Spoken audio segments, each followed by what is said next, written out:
دوستو معاملہ ذرا سیریس ہے تھوڑا سا، اس لیے توجہ سے یہ بات سنیے گا۔ سوشل میڈیا پر اے آئی کی مدد سے بہت سی جعلی ویڈیوز گردش کرتی ہیں۔ اگر یہ ویڈیوز کوئی پرینک اور کوئی انٹرٹینمنٹ کی کوئی ویڈیوز ہوں تو وہ تو چلو کوئی بات نہیں، اس کے اتنے نقصان نہیں، لیکن ایسی چیزیں جو انسان کی صحت پہ نقصان دے سکتی ہیں، اور ایسی چیزیں کہ جو بالکل فراڈ اور سکیم ہیں، ان کا رکنا بہت ضروری ہے۔ اور چیزیں اتنی کمپلیکس ہیں کہ ان کو روکنا ممکن نہیں ہوتا۔ میں اپنی مثال دیتا ہوں، پچھلے کئی مہینوں سے 3-4 ویڈیوز ایسی چل رہی ہیں میرے نام سے کہ جس میں میری کسی اور ویڈیو کے اوپر سپر امپوزڈ اے آئی سے ایک میری جیسی آواز بنائی ہوئی ہے، اور اس کے نتیجے میں کچھ دیسی دوائیاں جو ہیں وہ بیچنے کی کوشش کی جا رہی ہے، اور کچھ چیزیں اس میں ایسی ہیں جو بہت ہی ایک غیر مناسب سی چیزیں ہیں، یعنی وہ جنسی امراض کے متعلق کچھ دوائیاں ہیں۔ اسی طریقے سے ایک ویڈیو ہے کہ جس میں یہ میں نے کہا ہے کہ جی میں نے ایک ایسی دوا ایجاد کر لی ہے جو کہ بلڈ پریشر کو ختم کرے گی، اور وہ ویڈیو، اور مجھے یہ بھی ڈر ہے کہ یہ جو میں نے فکرہ بولا ہے نا، اس فکرے کو چھوٹے سا کاٹ کے اس فکرے کو ہی کہیں اس میں لگا نہ دیا جائے۔ چیزیں اتنی خوفناک ہو گئی ہیں۔ اسی طریقے سے جوڑوں کے درد کی، شوگر کی، اور اس طرح کی دوائیاں جن کا میرے پروفیشن سے کوئی تعلق نہیں ہے، اور میں بنیادی طور پر کسی حکمت وغیرہ یا اس طرح کی دوائیوں سے کی مجھے کچھ سمجھ نہیں ہے، مجھے کچھ پتہ نہیں ہے اس بات کا۔ ایلوپیتھک میں بھی جو میرا اپنا ایک شعبہ ہے، میں اس سلسلے میں کوئی رائے دے سکتا ہوں۔ تو میں، اور اس کے علاوہ کچھ ایسی سماجی معاملات بھی ایسے ہیں کہ جن میں ویڈیوز چلتی رہتی ہیں، اور یہ ویڈیوز جو ہے وہ بہت زیادہ ان کے برے اثرات ہوتے ہیں۔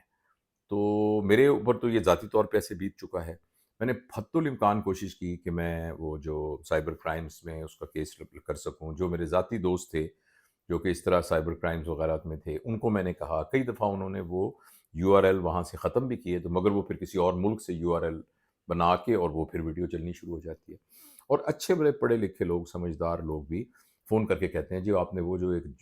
جدید دوائی بلڈ پریشر کی ایجاد کی ہے نا، وہ ایک ادرک سے ملا کے، وہ ہمیں بھجوائیے، یا بتائیں ہم کہاں سے خریدیں۔ اسی طرح ہمارے استاد ہیں ادیب الحسن رضوی صاحب، پاکستان کے بڑے آدمیوں میں سے ایک ہیں، جنہوں نے Sindh institute of urology and transplant کے یعنی وہ بانی ہیں، اور اس کے بعد ان کے ہزاروں لاکھوں شاگرد ہیں جو پوری دنیا میں پھیلے ہوئے ہیں۔ تو ان کی آواز کو بھی اسی طرح سپر امپوز کر کے پروسٹیٹ کے لیے ایک دوائی ان کے نام سے ایک مشہور کی گئی ہے، اور پتہ نہیں کتنے لاکھوں کروڑوں روپیہ ان لوگوں نے اس فراڈ سے کما لیے ہوں گے۔ تو میں آپ کو یہ اس ویڈیو کے ذریعے یہ بتانا چاہتا ہوں کہ ہر بات پر اعتبار مت کیجیے، چاہے وہ دوائیوں کے متعلق ہو، چاہے وہ اور بیچنے والی چیزوں کے متعلق ہو۔ تو آپ اس کی جہاں میں یہ سمجھتا ہوں کہ مارکیٹنگ اور صحیح مارکیٹنگ ایک بہت زبردست ماڈرن بزنس کا ٹول ہے، اور اگر آپ نے کوئی چیز ایک بنائی ہے اور لوگوں کو پتہ ہی نہیں ہے اس چیز کا، آپ نے ایک نیا آئیڈیا دریافت کیا ہے، اور آپ کو آئیڈیا نکالا ہے، اور اس آئیڈیا کے بیس پہ کوئی اپلائیڈ کانسیپٹ آپ نے بنایا ہے، اور اگر آپ کو لوگوں کو پتہ ہی نہیں چلے گا تو اس سے کوئی فائدہ کیسے پہنچے گا۔ جہاں میں کوئی مارکیٹنگ کو یا سوشل میڈیا پر مارکیٹنگ کو میں برا نہیں کہہ رہا، لیکن ساتھ ساتھ میں یہ بات بھی ضرور آپ کو بتانا چاہتا ہوں کہ ہر سنی سنائی بات پر، چاہے وہ چیزوں کے بیچنے کے سلسلے میں ہو، چاہے کوئی نظریات کے سلسلے میں ہو، چاہے مذہبی عقائد کے سلسلے میں ہو، چاہے ملکی معاملات کے سلسلے میں ہو، ہر سنی سنائی بات کو آپ فوراً مت مان لیجئے، اور اس کو عقل کی جو ہے وہ ایک کسوٹی پہ ضرور اس کو پرکھیے، اور خاص طور پر ایسی چیزیں جو اندیشے پھیلاتی ہیں، ایسی چیزیں جو غلط انفارمیشن دیتی ہیں، ایسی چیزیں جو جعل سازی پر مبنی ہیں، ان کو من و مان لینا وہ بہت خطرناک ہے۔ ایک نبی پاک صلی اللہ علیہ وسلم کی حدیث کا مفہوم ہے، حضرت محمد صلی اللہ علیہ وآلہ وسلم، آپ کے یعنی الفاظ کا مفہوم یہ ہے کہ اس شخص کے جھوٹا ہونے میں کوئی شک نہیں ہے جو ہر سنی سنائی بات کو آگے پہنچا دے۔ تو ہم اس کا حصہ نہ بنیں۔ یہ جو چیزوں کو ہم فارورڈ کر دیتے ہیں نا، شیئر کر دیتے ہیں، اور بغیر سوچے سمجھے،